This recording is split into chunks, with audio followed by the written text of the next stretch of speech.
আসসালামু আলাইকুম। ওসমানী টকসের আজকের এই বিশেষ পর্বে আপনাদের জানাচ্ছি স্বাগতম। আমি Rafia Islam, research analyst, Osmani centre for peace and security studies. আমাদের আজকের আলোচনার মূল বিষয় মিয়ানমার সংঘাত এবং এর দীর্ঘমেয়াদী ঝুঁকি। এটি এমন একটি বিষয় যা কেবলমাত্র বর্তমান সময়ের জন্য নয়, বরং আগামী কয়েক দশকের জন্য বাংলাদেশের জাতীয় এবং আঞ্চলিক নিরাপত্তার গতিপথকে নির্ধারণ করে দেবে। মিয়ানমারের যে চলমান ইন্টারনাল ক্রাইসিসগুলো রয়েছে, এটি কিভাবে বাংলাদেশের সিকিউরিটি আর্কিটেকচারকে ক্রমবর্ধমানভাবে পরিবর্তন করে দিচ্ছে, এটিই মূলত আমাদের আজকের আলোচনার মূল বিষয়। এই জটিল এবং কৌশলগত বিষয়টি বিশ্লেষণের জন্য আজ আমাদের স্টুডিওতে উপস্থিত আছেন আমাদের সম্মানিত অতিথি ডক্টর শাহাব এনাম খান। বর্তমানে তিনি জাহাঙ্গীরনগর বিশ্ববিদ্যালয়ের একজন স্থায়ী অধ্যাপক হিসেবে যুক্ত আছেন এবং পাশাপাশি তিনি বাংলাদেশ ইউনিভার্সিটি অফ প্রফেশনালস বিউপিতেও অধ্যাপনা করছেন। একই সাথে তিনি Bangladesh centre for Indo Pacific অ্যাফেয়ার্সের সিইও এবং এক্সিকিউটিভ ডিরেক্টর হিসেবেও দায়িত্ব পালন করছেন। উল্লেখ্য যে ২০২২ থেকে ২৩ সালে তিনি যুক্তরাষ্ট্রের ইউনিভার্সিটি অফ ডেলাওয়্যারের ভিজিটিং প্রফেসর হিসেবেও শিক্ষকতা করেছেন। গত ২ দশকেরও বেশি সময় ধরে তিনি conflict mediation, international migration, counter terrorism strategy এবং ইন্দো প্যাসিফিক অঞ্চলের জিওপলিটিক্স নিয়ে রিসার্চ করছেন এবং কাজ করছেন। আসসালামু আলাইকুম স্যার, আমাদের আজকের পডকাস্ট পর্বে আপনাকে জানাচ্ছি স্বাগতম। ওয়ালাইকুম আসসালাম Rafia. Thank you for inviting me. Sir, এবারে আমরা আমাদের মূল আলোচনায় প্রবেশ করছি। আমাদের প্রথম প্রশ্নটি থাকবে দক্ষিণ এশিয়ার সামগ্রিক প্রেক্ষাপট নিয়ে। রোহিঙ্গা ইস্যুকে ঘিরে আমরা যে জটিল পরিস্থিতির মধ্য দিয়ে যাচ্ছি এবং বাংলাদেশের যে বর্তমান জিওপলিটিক্যাল সিচুয়েশন, এই অবস্থানে বাংলাদেশের সিচুয়েশনটাকে স্যার আপনি আসলে কিভাবে দেখছেন? ধন্যবাদ রাফিয়া। আমার মনে হয় এটা খুব জটিল প্রশ্ন। এটা কোনো সরাসরি বা সহজ কোনো উত্তর নাই। কারণ ভূ রাজনীতি এমন একটা বিষয় যেটার গতি প্রকৃতি প্রতিনিয়তই পরিবর্তিত হতে থাকে। এবং আমরা যদি আজকে ইরানে যে কনফ্লিক্ট হচ্ছে সেটাও যদি দেখি, সেটার মাধ্যমেও কিন্তু আবার নতুন ধরনের সমীকরণ দক্ষিণ এশিয়াতে তৈরি হচ্ছে। পাকিস্তানকে কেন্দ্র করে, চীনকে কেন্দ্র করে এবং নিশ্চিতভাবে মিয়ানমারকে কেন্দ্র করে। সুতরাং এই প্রতিটা অঞ্চলে, অর্থাৎ এই আমাদের এই আঞ্চলিক যে ভূ রাজনৈতিক সমীকরণ আছে, সেইখানে বাংলাদেশের যে অবস্থানটা সেটা খুবই sensitive. Sensitive in a sense যে বাংলাদেশের একদিকে ভারত এবং ভারতের নর্থ ইস্ট ইন্ডিয়াতে আমরা বারবার অস্থিতিশীলতা দেখি, আহ, এবং সেই সাথে আবার মায়ানমারে অস্থিতিশীলতা। সুতরাং এই প্রত্যেকটা অস্থিতিশীলতার একটা কিন্তু ভার আমাদের উপরে সবসময় আসে। সেটার একটা নিরাপত্তাগত দিক থেকে, অথবা নিরাপত্তাগত দিক থেকে না দেখলেও কূটনৈতিক দিক থেকে, আঞ্চলিক সংস্থা যে বিষয়গুলি আছে, যে জি স্যার। রিজিওনাল ইনস্টিটিউশন, সেইসব জায়গাতে। ফলে এই প্রত্যেকটা অ্যাক্টর এবং প্রত্যেকটা যে ইস্যুসগুলি আছে সেইগুলি খুব স্বাভাবিকভাবেই বাংলাদেশের নিরাপত্তা চিন্তাভাবনা বা বাংলাদেশের কৌশলগত চিন্তাভাবনা এবং সেই সাথে যে বাংলাদেশের সামরিক নীতি, নিরাপত্তা নীতি কিংবা পররাষ্ট্রনীতি, প্রত্যেকটাকেই জটিলভাবে প্রভাবিত করে। তাহলে এখানে আমরা কোথায় যাচ্ছি? মানে বাংলাদেশের ভূ রাজনৈতিক অবস্থানটা কোথায়? এই কারণে, এতগুলি বিষয়ের কারণে বাংলাদেশ কিন্তু বেইজিংয়ের জন্য যেরকম খুব গুরুত্বপূর্ণ, তার যে বে অফ বেঙ্গল, মিয়ানমার, ভারতকে কেন্দ্র করে যে তার পলিটিক্সটা আছে, সেইখানে বাংলাদেশের একটা বড় গুরুত্ব আছে। সেই সাথে মার্কিন যুক্তরাষ্ট্রের যে বলয়, তাদেরও একটা গুরুত্বপূর্ণ চিন্তাধারা এই বে অফ বেঙ্গল, চীন এবং ভারতকে কেন্দ্র করেই হচ্ছে।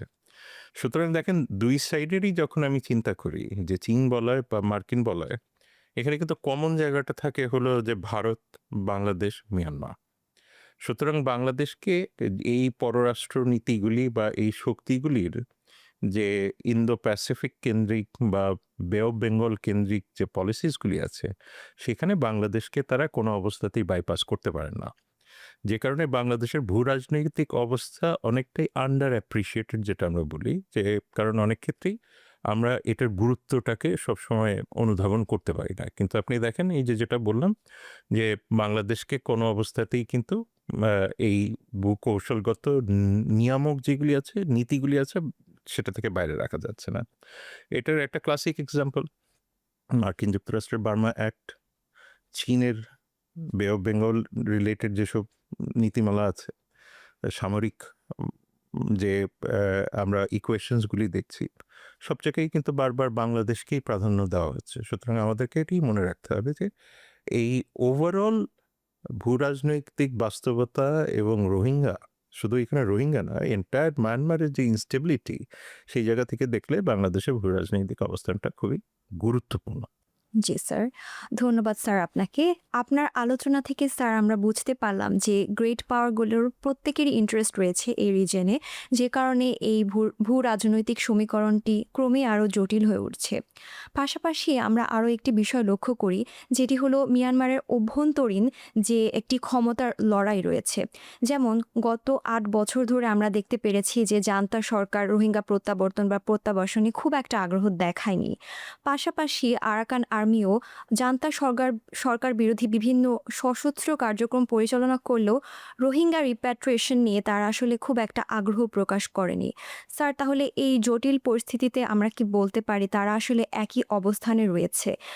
এই সিচুয়েশনে স্যার যদি রোহিঙ্গা সশস্ত্র গোষ্ঠীর কার্যক্রমগুলো শুরু হয় বা আরও নন স্টেট অ্যাক্টর যেগুলো উত্থান ঘটাচ্ছে তাদের কার্যক্রম যদি শুরু হয়ে যায় স্যার, তাহলে সেটি বাংলাদেশের জন্য কতটুকু ঝুঁকিপূর্ণ হবে বলে আপনি মনে করছেন? অনেকগুলি প্রশ্ন একসাথে, কিন্তু এটা আমি একটু সিম্পলিফাই করে উত্তর দেওয়ার চেষ্টা করি। কারণ জি স্যার। প্রথম কথা হলো যে উম, আমাদেরকে মনে রাখতে হবে যে বার্মিজ মিলিটারি, বার্মা যে দেশটা তার চেয়ে পুরনো। তার মানে বার্মিজ মিলিটারি আগে তৈরি হয়েছে, তারপরে বার্মার রাষ্ট্রটি তৈরি হয়েছে। জি স্যার। যদি আমরা মডার্ন বার্মার কথা চিন্তা করি, অর্থাৎ ইউনিয়ন সোশ্যালিস্ট বার্মা যেটা, এখন এই যে ইউনিয়ন অফ বার্মা যেটাকে আমরা দেখছি, এইটার যে গতি প্রকৃতি, এই রাষ্ট্রের গতি প্রকৃতিতে আর্ম ফোর্সেসের একটা বড় রকমের ভূমিকা সবসময় ছিল। এবং এই ভূমিকার ক্ষেত্রে আরো দুটো বিষয় কাজ করেছে, যে বামার জনগোষ্ঠী বলে যে তাদের মেজরিটি, তাদের কাছেই ক্ষমতার মূল অংশটা ছিল, কারণ তারাই এই মিলিটারির মূল অংশ, সিভিল সোসাইটির মূল অংশ এবং নিশ্চিতভাবে রাজনৈতিক দলগুলিরও মূল অংশ। ফলে এই যে বিচ্ছিন্নতাবাদী যে সংগঠনগুলির কথা বলা হচ্ছে, বা অনেক ক্ষেত্রে সশস্ত্র বাহিনী বা সশস্ত্র গোষ্ঠী বা যাদেরকেই বলা হচ্ছে না কেন, এদের প্রত্যেকের সাথেই এই এথনিক কম্পোজিশনের ক্ষেত্রে একটা বড় ঘাটতি ছিল। এবং এই যে এথনিক ডোমিনেশন এর একটা ক্লাসিক এক্সাম্পল যেহেতু মিয়ানমার, সেটা থেকে আমরা এখন দেখতে পাচ্ছি যে আসলে যখন মেজরিটির উপরে সব কিছু চলে যায়, এবং এই মেজরিটিটা এমন না যে অ্যাবসোলুট মেজরিটি, তা না কিন্তু, ফলে এই যে বামার জনগোষ্ঠীর যে একটা একচ্ছত্র আধিপত্য ছিল, সেটা খুব স্বাভাবিকভাবেই বাকি যে এথনিক গ্রুপগুলি আছে তাদেরকে মার্জিনালাইজ করে যায়। এর মধ্যে একটা অংশ হলো রোহিঙ্গা, অর্থাৎ তারা আরাকানে। এবং আরাকানের ক্ষেত্রে আমরা যেটা দেখলাম, এবং রোহিঙ্গাদের সাথে বা রোহিঙ্গাদেরকে অনেক ক্ষেত্রে তারা লেবেল করে বেঙ্গলি মুসলিম বা ইন্ডিয়ান মুসলিম এই হিসেবে। এই যে মুসলিম আইডেন্টিফিকেশনটা, এইটা ডেলিভারেটলি তৈরি করা, এটা আজকে থেকে তৈরি করা না, যদিও অনেক আগে থেকেই তৈরি করা, কিন্তু এটা ইন্টেন্সিফিকেশনটাই হয়েছে 70-এর দশক 80-র দশকের সাথে।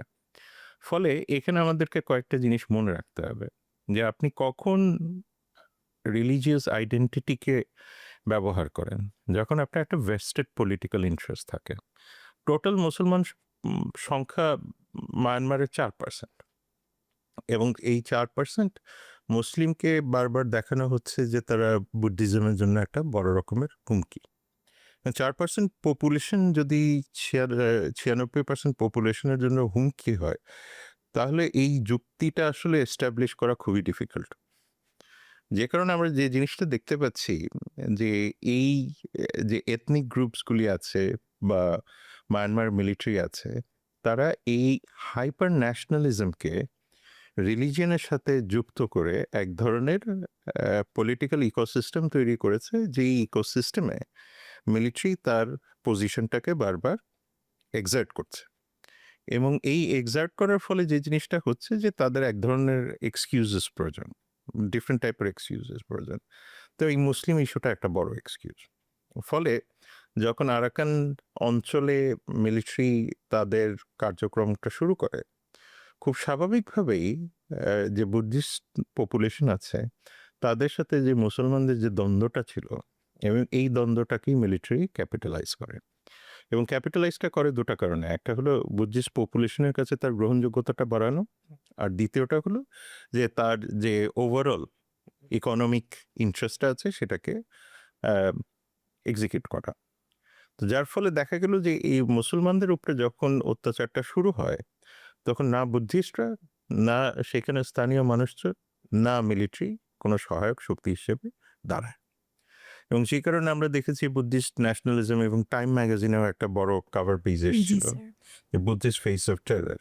তো এই যে টেররের কথাগুলি এসছে, এই টেরর ইস্যুগুলি তখন ইউজ করা হয় খুব স্বাভাবিকভাবেই যে একটা সার্টেন গ্রুপকে এক্সপেল করে দেওয়া। এখন এক্সপেল করলে কি হবে? এক্সপেল করলে খুব স্বাভাবিকভাবেই যে এথনিক ক্লিনজিং যদি করা হয় সেটারও একটা মানে পলিটিক্যাল মেরিট থাকে। তো মিলিটারি এবং অন্যান্য যে অ্যাক্টরগুলি আমরা ওখানে দেখলাম প্রত্যেকেই এটা বেনিফিশিয়ারি এবং আমরা সেটার রেজাল্ট আজকে দেখতে পাচ্ছি যে আরাকানের ক্ষেত্রে, কারণ আমি অন্যান্য এথনিক গ্রুপগুলিতে যাচ্ছি না, আমি শুধু আরাকানের ক্ষেত্রে একটু ফোকাস করে দেখি যে সেখানে দেখা গেল যে আরাকান আর্মি যারা এসছেন তারাও কিন্তু বুদ্ধিস্ট মেজরিটি, তারা মুসলিম মেজরিটি না, বা মুসলিম মানে রিপ্রেজেন্টেশন ম্যাক্সিমাম লেভেলেও নাই।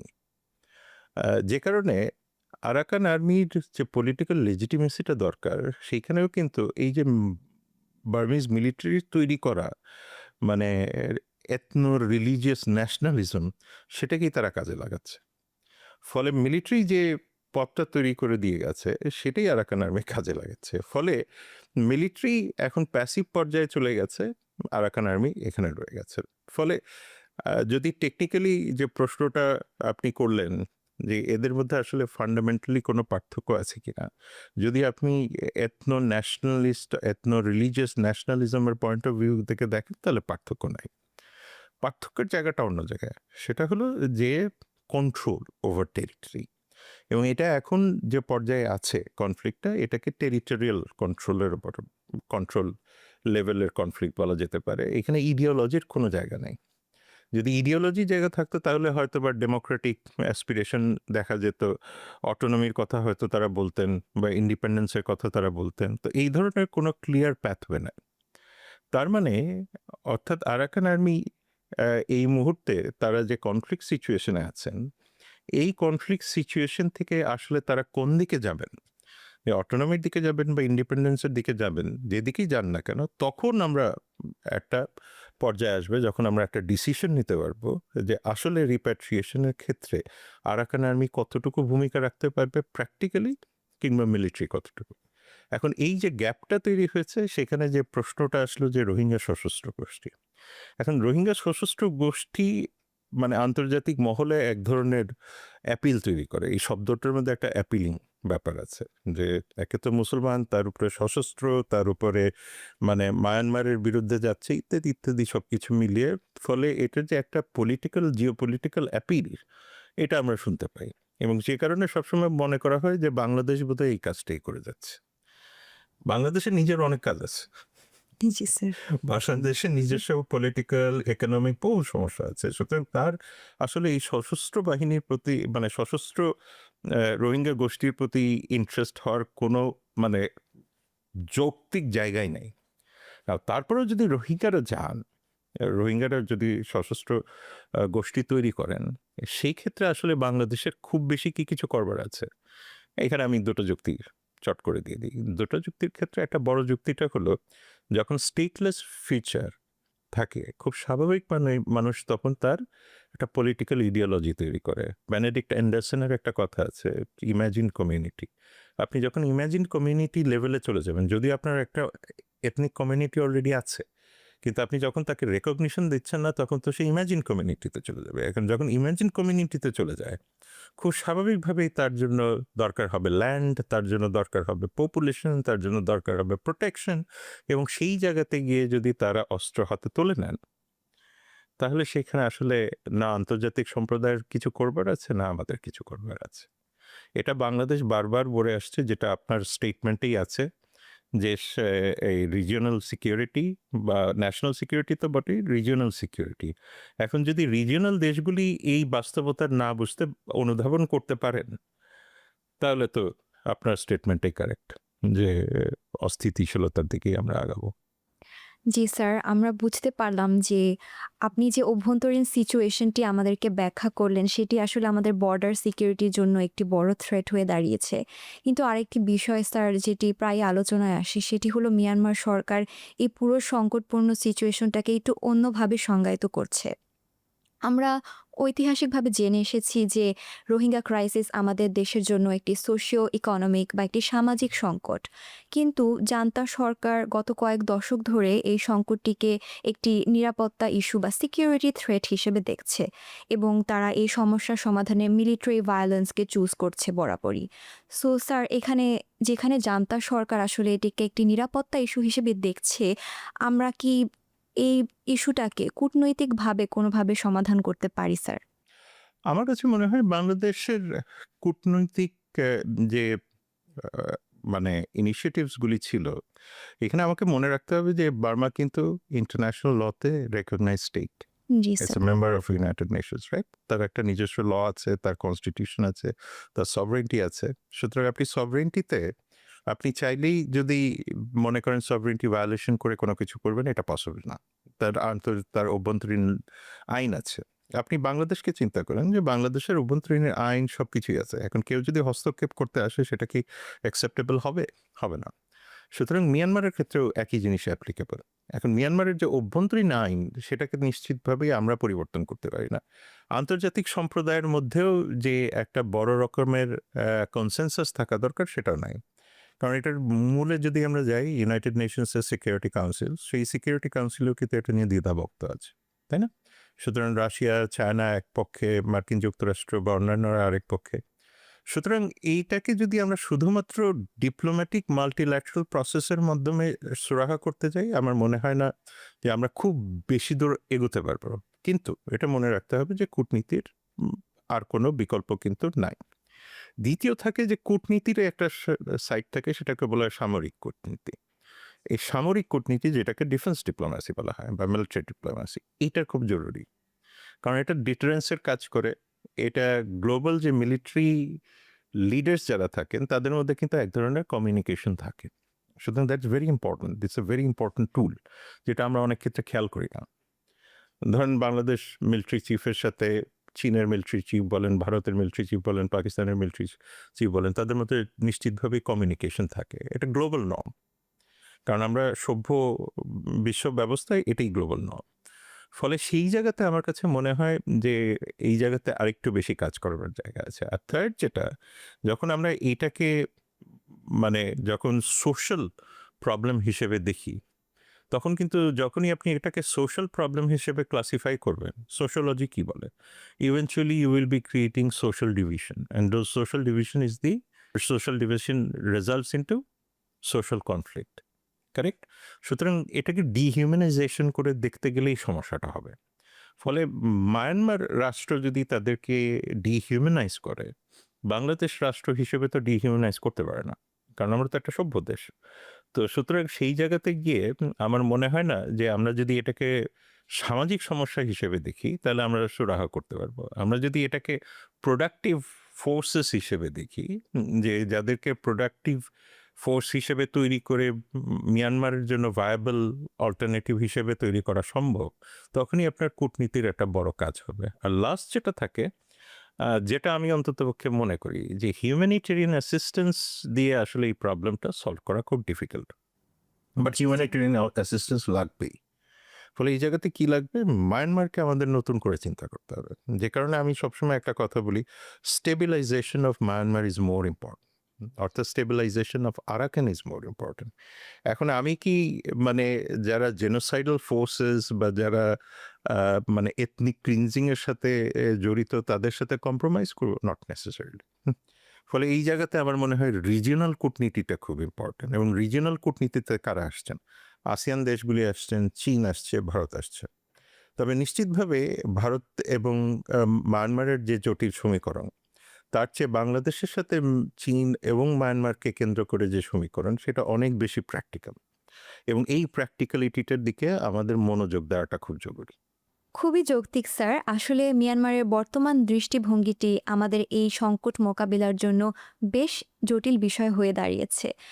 কিন্তু আমরা আন্তর্জাতিক মহলে একটি কথা প্রায় শুনতে পারি স্যার।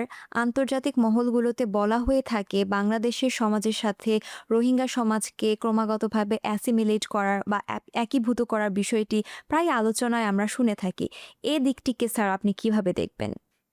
দেখেন, আমাদেরকে মনে রাখতে হবে, যেটা প্রথমেই বললাম, যে ভূ রাজনীতিতে পরিবর্তন আসছে, তাই না?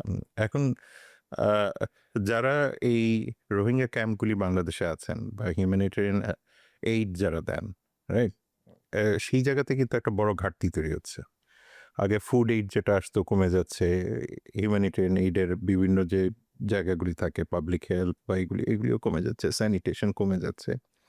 আহ, এটার অনেকগুলি কারণ আছে। ইউক্রেন যুদ্ধ থেকে শুরু করে আফগানিস্তান ক্রাইসিস থেকে শুরু করে ইরান ক্রাইসিস এবং ইয়েমেন, প্যালেস্টাইন, অনেক রকমের সমস্যা এখন তৈরি হয়েছে, যেগুলি দিকে আন্তর্জাতিক মহল তাদের অ্যাটেনশনটাকে সরিয়ে নিচ্ছে, এবং যে কারণে ফাইন্যান্সিয়াল যে অ্যাসিস্ট্যান্সটা এটা আসতো সেটাও এখন অন্যান্য জায়গায় রিডিস্ট্রিবিউটেড হয়ে যাচ্ছে। ফলে খুব স্বাভাবিকভাবে আন্তর্জাতিক মহল এই সমস্যা সমাধানের জন্য একটা মানে সম্ভাব্য সমাধান হিসেবে মনে করে যে তাদেরকে বাংলাদেশে ইন্টিগ্রেট করে নেওয়া। তো এটা হলো মেইন আর্গুমেন্টটা। কিন্তু অন্যদিকে ইন্টিগ্রেশনটা যদি বাংলাদেশ সরকার মেনে নেন, তাহলে এটার অনেকগুলি ফল আউট আছে। যেমন একটা বড় প্রবলেম হবে হলো সোশ্যাল কনফ্লিক্ট, যেটা আপনি আগে বলছিলেন। আমাদেরকে মনে রাখতে হবে যে economy is very important, labour economy, বা আমরা যদি স্থানীয় ইকোনমি বলি, মানে লোকাল ইকোনমি, সেই জায়গাতে একটা বড় রকমের ডিসপ্যারিটি আছে। এবং কক্সবাজার অঞ্চলের ইকোনমি এবং পার ক্যাপিটা ইনকাম, পার্টিকুলারলি সাধারণ মানুষের সাথে এবং বাংলাদেশের অন্যান্য অঞ্চলের সাথে কিন্তু একটা বড় ডিসপ্যারিটি আছে। সুতরাং আমরা এইখানে এক ধরনের ইনকাম বা লেবার ডিসপ্যারিটি পাই। ফলে আমরা যদি ইন্টিগ্রেশনের কথা চিন্তা করি, তবে খুব স্বাভাবিকভাবেই ইকোনমিক ইনসিকিউরিটির সংখ্যাটা আরও বেড়ে যাবে, ইন্টেন্সিটিটা বেড়ে যাবে। দ্বিতীয়টা হলো যে এটা অন্যান্য দেশকে আরও এনকারেজ করবে। বহু দেশ আছেন যারা আহ, চিন্তা করেন যে কোনো দেশের মানে বাংলাদেশকে ডাম্পিং গ্রাউন্ড হিসেবে দেখা যায় কিনা। ফলে অনেক দেশই আছে চাবে যে তাদের যে মুসলমান পপুলেশন আছে বা নন মুসলিম পপুলেশন আছে, তাদেরকেও বাংলাদেশের দিকে ধাবিত করে দেওয়া। সুতরাং সেটাকে আবার এনকারেজ করা, এবং ইন্টারন্যাশনাল কমিউনিটি অনেক ক্ষেত্রে তার দায় দায়িত্বের ক্ষেত্রে এই জায়গাগুলিকে মনে রাখেন না। তো এটা হলো আবার পলিটিক্যাল ইস্যু। জি থার্ড যেটা, যে এই আমরা যদি ইন্টিগ্রেটও করে নিই, তাতে মায়ানমারের কনফ্লিক্টের কোনো সমাধান হচ্ছে না। অর্থাৎ আরাকান আর্মির যে দায়বদ্ধতা, সেখান থেকে তো তারা বেরিয়ে আসতে পারছে না। ইন্টারন্যাশনাল কনভেনশন বা ইন্টারন্যাশনাল নর্মস বা ইন্টারন্যাশনাল এথিক্স বা যেগুলি আছে, সেগুলি থেকে তো তাদেরকে দায় মুক্তি দেওয়া হচ্ছে, বা সেটা জান্তাকে বলা হোক তাদেরকে। সুতরাং জিও পলিটিক্যালিও চিন্তা করলে গ্লোবাল কমিউনিটির জন্য একটা ইন্টারেস্ট থাকে যে মায়ানমারে মার্কিন যুক্তরাষ্ট্র কেন্দ্রিক বা চীন কেন্দ্রিক যে ভৌগোলিক বা ভূ রাজনীতিগুলি আছে সেগুলিকে ভ্যালিডেট করা। সুতরাং তার জন্য এক্সপেন্সটা কি, এই যে যে মানুষগুলি বাস্তুচ্যুত হয়েছেন তাদেরকে বাংলাদেশে রেখে দেওয়া। এখন রোহিঙ্গারা নিজেরা থাকতে চান কিনা, একটা বড় অংশই কিন্তু রোহিঙ্গারা থাকতে চান না। এই কারণে চান না যে তারাও এই বিষয়ে কিন্তু যথেষ্ট চিন্তিত যে বাংলাদেশে যদি তাদেরকে আত্মীকরণ করাও হয়, তাদেরকে সোশ্যাল অ্যাসিমিলেশনের ক্ষেত্রে একটা বড় রকমের দ্বন্দ্বের মধ্যে থাকতে হবে। তখন ব্যাপারটা হলো, মানে যেটাকে আমরা বলি না বাংলায়, যেই লাউ সেই কদু, তাদের জন্য সেই অবস্থাটাই দাঁড়াবে। সুতরাং সেই প্র্যাকটিক্যালিটিটাও তারা বোঝেন। সুতরাং এইখানে আসলে ইন্টিগ্রেশনের সুযোগটা নাই।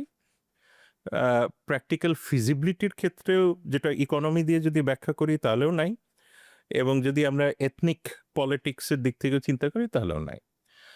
সুতরাং রিপ্যাট্রিয়েশনটাই এই মুহূর্তে মোস্ট অ্যান্ড মানে প্র্যাকটিক্যাল সলিউশন। এখন এটা তাড়াতাড়ি হবে না, লং টার্মে হবে, সেই বিষয়গুলি নিয়ে আসলে নীতি নির্ধারণী সমাজকে অনেক বেশি চিন্তা করতে হবে, এবং আগের মতো চিন্তা করলে হবে না।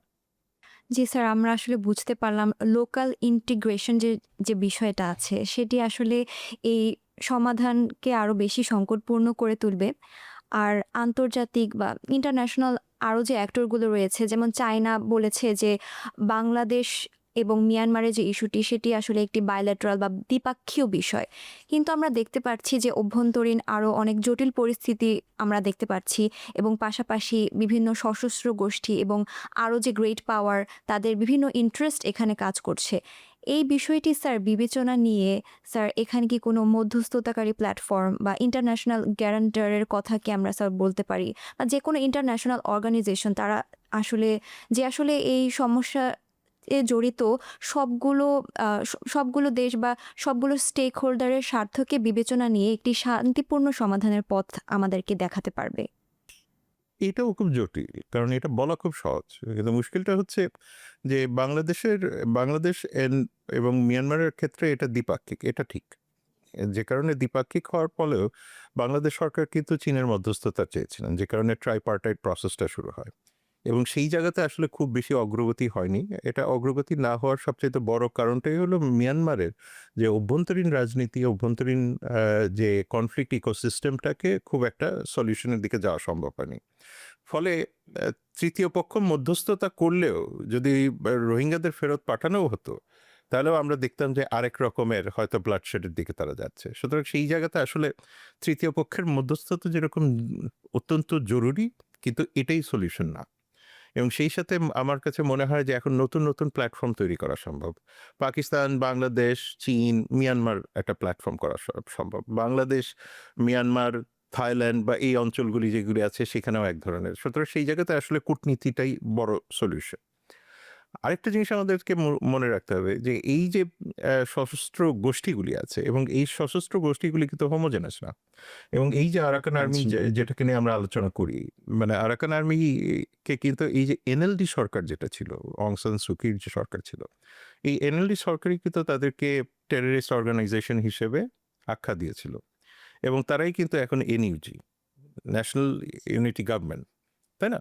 সুতরাং এইখানেও বাস্তবতাগুলি আমাদেরকে মনে রাখতে হবে। আমরা যে ইন্টারন্যাশনাল কোর্ট অফ জাস্টিসে গেছি গাম্বিয়ার মাধ্যমে, আমরা ইন্টারন্যাশনাল ক্রিমিনাল কোর্টেও অনেক কিছু দেখেছি। সব কিছু মিলিয়ে যদি আপনি দেখেন, সুতরাং সেই জায়গাতে আমার মনে হয় যে আন্তর্জাতিক মহলের ভূমিকা যেমন এখন আছে, সেটাকে আরেকটু বেগবান করতে হবে, এবং বেগবান করতে গেলে আমাদেরকে ইনোভেটিভ চিন্তা করতে হবে। এখন ইনোভেটিভ চিন্তার জায়গাটা আসলে পলিটিক্যাল কনসেনসাস ছাড়া সম্ভব না। অর্থাৎ বাংলাদেশের রাজনৈতিক দলগুলিকে ঐক্যমতে আসতে হবে যে তারা আসলে এই সমস্যাটাকে কিভাবে সমাধান করতে চায়। জি স্যার, আমরা বুঝতে পারলাম আসলে এখানে ইন্টারন্যাশনাল প্ল্যাটফর্মের একটি ভূমিকা রয়েছে, যেটি আসলে আমাদের মাল্টি লেয়ার্ড ক্রাইসিসকে সমাধান করতে পারবে। স্যার, বড় কোনো সমাধানের অপেক্ষা করার পাশাপাশি আমরা কি কোনো দীর্ঘমেয়াদী সমাধানের কথা চিন্তা করতে পারি? যেমন বেশ কিছু সম্ভাব্য সমাধানের কথা উঠে এসেছে, যেমন সেক্টরাল অ্যাডজাস্টমেন্ট, নতুন বাজার বা কর্মসংস্থান সৃষ্টি, বা আরও কিছু ইকোনমিক গোলসের কথা উঠে এসেছে। স্যার, বাংলাদেশ কি এরকম কোনো অ্যাডাপটিভ স্ট্র্যাটেজিস না, না, নিতে পারবে নিশ্চিত, বলে নিশ্চিত। আপনার যে মনে হয়? কারণে আমাদের দুজনের আলোচনার একটা বড় জায়গায় হলো যে ইনোভেটিভ জি স্যার। চিন্তাভাবনা করতে হবে। যেটা আমি বললাম যে ইরানের পরবর্তীতে তো আরো বিশ্ব রাজনীতি পরিবর্তিত হয়ে গেছে। সুতরাং আমাদেরকে বিজনেস অ্যাজ ইউজুয়াল ভাবে চিন্তা করলে এই প্রবলেমের সলিউশন করা সম্ভব হবে না। একটা বড় বিষয় হলো যে মানে মায়ানমারের একটা বড় নেসেসিটি হলো স্কিল মার্কেট, তাই না? স্কিল লেবার, তার নিজের স্কিল লেবার নাই। ৬০ বছর ধরে সে এমন কোনো কিছু করে নাই যে তার entire society is highly skill. ফলে রোহিঙ্গাদেরকে স্কিল করে সেখানে ফেরত পাঠানোর জন্য আন্তর্জাতিক সম্প্রদায়ের সাথে এক ধরনের এনগেজমেন্টে যাওয়া দরকার। শুধুমাত্র এটা না যে আমি স্কিল দিচ্ছি, আচ্ছা স্কিল তাদেরকে দিলাম, তাহলে কক্সবাজারের যে বাকি মানুষগুলি আছে তাদের কি হবে, তাই না? তাহলে একটা স্কিলসের ঘাটতি হয়ে গেল না, অ্যাসিমেট্রি হয়ে গেল না, তখন আবার তো লেবার মার্কেট আনরেস্ট হয়ে যাবে। সুতরাং সেই জায়গাতে আমাদেরকে জিনিসটাকে লেবার ইকোনমি দিয়ে দেখতে হবে। সুতরাং তাদেরকে যদি আমরা ওখানে পাঠাতে পারি, যে এটার জন্য বড় ইনসেন্টিভটা কি? স্কিলস, ইন্টারন্যাশনাল কমিউনিটি স্কিলস দিক, তারা মেডিয়েশন করুক, মার্কেট ক্রিয়েট করে দিক। সেকেন্ড, আমাদের নিজেদের ইন্টারেস্টের জন্যই মায়ানমারের স্থিতিশীলতা দরকার, আরাকানের স্থিতিশীলতা। কারণ হলো বাংলাদেশেরও তো এনার্জি সিকিউরিটির ইস্যু আছে। সারা বিশ্বই এই যে আমরা জিও পলিটিক্সের কথাবার্তা বলছি, এটা পুরাটার একটা বড় অংশই কিন্তু মায়ানমারের গ্যাস অ্যান্ড এনার্জি এন্টারপ্রাইজেসগুলি। রাইট? জি স্যার। যখন স্যাংশন দেওয়া হলো, বিভিন্ন কিছু দেওয়া হলো মার্কিন যুক্তরাষ্ট্র থেকে, মানে এই গ্যাস এন্টারপ্রাইজেস গুলির উপরে কিন্তু বড় রকমের কোনো দেওয়া হয়নি, স্যাংশন দেওয়া হয়নি। এবং আমার যদি দেখা যায় যে এখানে কিন্তু সিঙ্গাপুর বলা হোক, থাইল্যান্ড বলা হোক, জাপান বলা হোক, সবারই ইন্টারেস্ট আছে। সুতরাং আমরা শুধু ইন্টারেস্ট নিচ্ছি না, কারণ আমরা শুধু এটাকে কনফ্লিক্টের পয়েন্ট অফ ভিউ থেকে, এটা অনেকটা আমাদের পুরনো দিনের অভিমানী মন টাইপের ফরেন পলিসি, যে ওরা আমাদেরকে কোঅপারেট করছে, আমরা ওদেরকে কোঅপারেট করবো না। But you have to think beyond, right? জি স্যার, অবশ্যই। ইসরায়েল জার্মানির রিলেশনশিপ স্টেবল হয় নাই, ফ্রান্স ব্রিটেনের রিলেশনশিপ আমরা তো ওই পর্যায়েও দেয়নি। সুতরাং সেই জায়গাতে আমার কাছে মনে হয় যে আমরা যখন রিপ্যাট্রিয়েশনের কথা চিন্তা করব, তখন একটা স্কিলস অফার করা তাদেরকে, আমি নিশ্চিত যে তারা এই স্কিলসটাকে নিবেনি, কারণ তাদের নিজেদের স্বার্থে। দ্বিতীয়ত হলো যে মায়ানমারের স্টেবিলিটিটা খুবই দরকার বাংলাদেশের নিজস্ব স্বার্থে। অন্ততপক্ষে তেলের ঘাটতির পর থেকে তো এটা বোঝা যাচ্ছে যে মায়ানমারের দিকেও একটু নজর দেওয়া দরকার, ফুড সিকিউরিটির দিকেও নজর দেওয়া দরকার, মার্কেট ক্রিয়েশন করার জন্য তো নজর দেওয়া দরকার। আমরা হিস্টোরিক্যালি মিয়ানমারের দিকে আমরা তাকাই নেই, আমরা বরাবরই তাকিয়েছি ভারতের দিকে, আমরা তাকিয়েছি এই সাউথ ইস্ট এশিয়ার বহু দূরের দূরের জায়গায়। মায়ানমারকে কেন যেন বাদ দিয়ে পলিটিক্যাল লিডারশিপ বোঝেনি। অথচ হিস্টোরিক্যালি এই রেঙ্গুনের সাথেই কিন্তু বেঙ্গলের একটা বড় ট্রেড রিলেশনশিপ ছিল। বড় বড় জাহাজ কিন্তু এই নারায়ণগঞ্জ থেকে, মানিকগঞ্জ থেকেই যেত, চিটাগং থেকেই যেত, সওদাগররা ওখানেই তো ব্যবসা করতেন। তো সুতরাং সেই যে আমাদের হিস্টোরিক ট্রেড রিলেশনশিপটা, মানে 70s 80s এর পর থেকে সেটাকে আমরা আর ফর্মালাইজ করতে পারিনি। আমার মনে হয় ওই অ্যাডাপটিভ স্ট্র্যাটেজির একটা বড় জায়গায় হবে হলো ইকোনমিক্স, ট্রেড অ্যান্ড ইনভেস্টমেন্ট। খুবই ইন্টারেস্টিং স্যার। আসলে এই আপনি যে স্ট্র্যাটেজিক অ্যাডজাস্টমেন্টগুলোর কথা বলেছেন, সেগুলোই আসলে আমাদের ইকোনমিক বার্ডেনগুলোকে কমাতে সহায়তা করবে। আর আমরা স্যার সাধারণত এতক্ষণ আলোচনায় যা আলোচনা করলাম, যে আমরা সাধারণত আইনি বা কূটনৈতিক দিকগুলো নিয়ে বেশি আলোচনা করেছি। কিন্তু একটি বিষয় বর্তমানে বেশ আলোচনায় আসছে, সেটি হলো ক্যাপাসিটি বিল্ডিং। স্যার, ক্যাম্পগুলোতে, রোহিঙ্গা ক্যাম্পগুলোতে তাদের কি কিছু কারিগরি বা কিছু এডুকেশনাল কিছু ট্রেনিং বা এরকম ভোকেশনাল ট্রেনিংয়ের কথা কি স্যার আমরা চিন্তা করতে পারি, যা তাদেরকে আসলে একটা হিউম্যান ক্যাপিটাল হিসেবে গড়ে তুলতে সহায়তা না করবে? না, ডেফিনেটলি, মানে এটা ডেফিনেটলি একটা সময় লাগবে।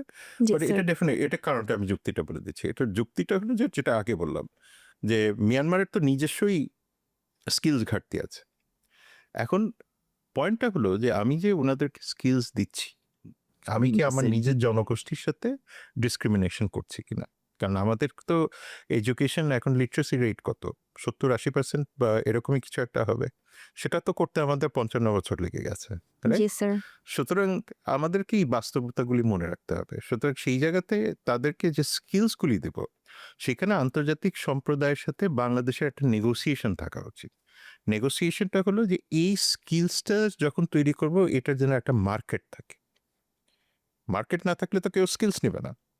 মিডল স্টেপ, আমাদের হিউম্যান লেবারের একটা মার্কেট আছে বলেই তো তারা আমাদের দেশ থেকে মানুষকে নিয়ে যাচ্ছেন। Unskill, semi skill, skilled, highly skilled, blue collar, whatever. তো সুতরাং আমাকে এখন এই মার্কেট স্ট্রাকচারটা, সুতরাং ওখানে আমার মার্কেট ক্রিয়েট করতে হবে, ওখানে আমার ডিপার এনগেজমেন্টে যেতে হবে। ইন্টারন্যাশনাল কমিউনিটি বিভিন্ন রকমের মানে যুক্তি দেওয়ার চেষ্টা করবে যে এটা করা যাবে না, ওটা করা যাবে না। সেই জায়গায় তো আপনার কূটনৈতিক, রাজনৈতিক দক্ষতার বিষয়গুলি, আপনার যে পর্যন্ত কূটনৈতিক দক্ষতা এই কনফ্লিক্ট ইকোসিস্টেমের সাথে ট্রেড ইনভেস্টমেন্টকে যুক্ত না করতে পারবে, সেই পর্যন্ত আপনার কূটনৈতিক দক্ষতার কোনো ভ্যালু নাই। ওটা শুধু টকশপই থাকবে। সুতরাং আমি মনে করি যে স্কিলস ইম্পর্টেন্ট, মার্কেট ক্রিয়েট করা ইম্পর্টেন্ট, এবং মার্কেটের সাথে তাদেরকে সংযুক্ত করে দেওয়া আন্তর্জাতিক মহলের একটা বড় দায়িত্ব। চমৎকার স্যার। আমরা যেটা বুঝতে পারলাম, ক্যাপাসিটি বিল্ডিং আসলে স্যার শুধুমাত্র একটি মানবিক সহায়তা নয়, বরং এটি আসলে আমাদের যে লং টার্ম স্ট্র্যাটেজি সেটারই একটি অংশ। আপনার এই বিশ্লেষণের মাধ্যমে আমরা আজকের আলোচনার একদম শেষ পর্যায়ে চলে এসেছি। মিয়ানমার কনফ্লিক্ট এবং এর জিওপলিটিক্যাল রিস্কগুলো নিয়ে আপনার এই বিশ্লেষণধর্মী আলোচনার জন্য আপনাকে অসংখ্য ধন্যবাদ, ডক্টর শাহাব এনাম খান। ধন্যবাদ। বিশেষ করে রোহিঙ্গা সংকট নিরসনে আমাদের জন্য আপনি যে লং টার্ম ডিরেকশনসগুলো দিলেন, সেটি আমি মনে করি আমাদের দর্শকদের জন্য একটি নতুন চিন্তার খোরাক হয়ে থাকবে। সুপ্রিয় দর্শক, আজকের এই বিশেষ আলোচনা থেকে আমরা বুঝতে পারলাম যে মিয়ানমারের ইন্টারনাল ক্রাইসিস কেবলমাত্র একটি সীমান্ত সংঘাত নয়, বরং এটি আমাদের ন্যাশনাল ইন্টারেস্টের জন্য একটি অত্যন্ত গভীর এবং দীর্ঘমেয়াদী চ্যালেঞ্জ। এই চ্যালেঞ্জটি মোকাবিলায় আমাদের কূটনৈতিক দৃঢ়তার পাশাপাশিও জাতীয় এবং আঞ্চলিক সক্ষমতার কৌশলগত ব্যবহার অত্যন্ত অপরিহার্য। সুপ্রিয় দর্শক, ওসমানী টক্সের আজকের এই বিশেষ পর্বটি এখানেই শেষ করছি। আমাদের আজকের পর্বটি আপনাদের কেমন লাগলো তা আমাদের কমেন্ট করে জানাতে পারেন। আমাদের পরবর্তী পর্বগুলো দেখতে চোখ রাখুন আমাদের ইউটিউব চ্যানেলে এবং সোশ্যাল মিডিয়ার পেজগুলোতে। সবাই ভালো থাকুন, সুস্থ থাকুন। আল্লাহ হাফেজ।